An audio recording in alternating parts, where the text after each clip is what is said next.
La chronique Physiothérapie est une présentation d'Accès Physio, médecine du sport. Ayez accès à la même qualité de soins que les athlètes de haut niveau. On est à Hockey le magazine encore une fois cette saison chez Accès Physio. Vous reconnaissez l'homme à ma droite, Stéphane Fournier, qui est de retour avec nous pour une deuxième saison. D'abord, merci d'être là, Stéphane, à nouveau cette année. C'est un plaisir de collaborer avec toi, Jasmin, que j'ai traité quand tu avais 6 ans. Ça remonte à il y a quelques années quand même. Toujours un plaisir de te retrouver et se parler de blessures de hockey, là, une passion pour nous. Il y a plusieurs sujets élaborés au cours de la saison, plusieurs chroniques. La première qu'on a cette semaine, c'est les approches thérapeutiques. Parce que, évidemment, pour le commun des mortels, parfois quand on a une blessure au hockey, les moyens de traiter cette blessure-là sont évidemment nombreux. Toi, tu es spécialisé là-dedans, mais je pense que les gens ont peut-être besoin de savoir un peu quelles sont les options qui sont à leur disposition, parce qu'il y en a énormément des... d'abord, les médecins, évidemment, et les physiothérapeutes en première ligne, mais par la suite, il y en a beaucoup d'autres aussi, des spécialistes. Oui, tout à fait. Ça devient difficile pour les gens, je me mets à leur place un peu, de décider, je vais voir qui? J'ai mal au dos, j'ai mal au cou, j'ai mal au genou, à l'épaule, peu importe. Alors, est-ce que je vais voir un physiothérapeute? Je vais-tu voir mon médecin? Est-ce que je vais voir un ostéopathe, un massothérapeute, un acupuncteur?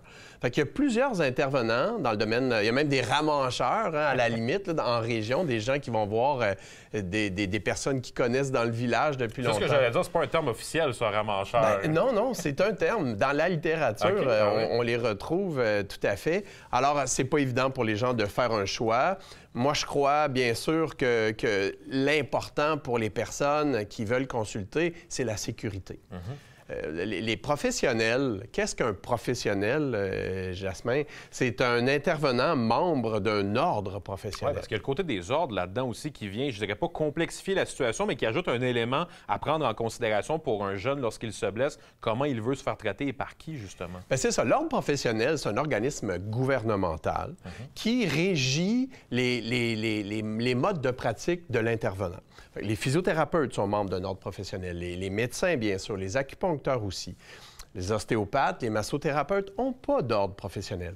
Ce que ça fait, en fait, Jasmin, c'est que si le professionnel fait une faute, qui va faire la police? L'ordre professionnel sert à protéger le public. Il s'assure, par exemple, qu'on refait des formations à chaque année pour se tenir à date. Ils viennent faire des inspections dans nos cliniques pour être certain qu'on suit les règles, les plus hauts standards de qualité. Fait que le fait de voir un professionnel de la santé membre d'un ordre professionnel, ça permet une certaine sécurité, une certaine qualité de soins. Stéphane, lorsqu'un jeune se blesse et qu'il vient te voir parfois en première ligne, après parfois être allé voir le médecin, mais se dirige vers toi, est-ce qu'à chaque fois, il y a une bonne solution à proposer aux jeunes ou selon différentes choses, tu peux leur proposer différentes formes de traitement avec différents spécialistes? Comment ça fonctionne?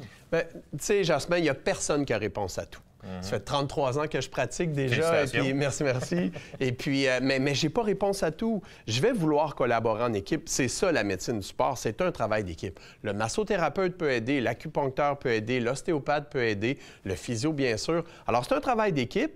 Cependant, qui je vois en première ligne, si tu as accès à ton médecin de famille, bien sûr, ton médecin de famille doit être au courant de ce qui se passe. C'est l'intervenant de choix. Mais le physiothérapeute est accessible. Je crois qu'il devrait être le premier intervenant à évaluer le problème, établir le plan de traitement, voire aussi guider le retour au jeu, Jasmin. C'est pas tous les intervenants qui sont à l'aise avec les critères de retour au jeu au hockey, par exemple. Alors, je trouve que le physio est vraiment ton premier allié. Et justement, en terminant, parlant sur le côté hockey, qu'est-ce qu'un joueur de hockey recherche chez un physiothérapeute, selon toi, pour avoir un bon traitement efficace et qui peut lui permettre de revenir au jeu rapidement? Bien, je pense que de voir un physiothérapeute qui est à l'aise avec le hockey, qui comprend les besoins du joueur de hockey, qui comprend les fameux critères de retour au jeu qu'on a parlé l'an passé. Alors, de choisir un physiothérapeute qui a cette expertise-là, qui est à l'aise avec le retour, la progression nécessaire pour performer de façon sécuritaire au hockey. C'est un critère important de choisir quelqu'un qui connaît le sport. Stéphane, on va se revoir tout au long de la saison pour plusieurs autres capsules. Notre prochaine capsule sera d'ailleurs sur la patinoire. Ça va être très intéressant dans quelques semaines. Merci d'être de retour, puis on se retrouve bientôt. Un plaisir, Jasmin.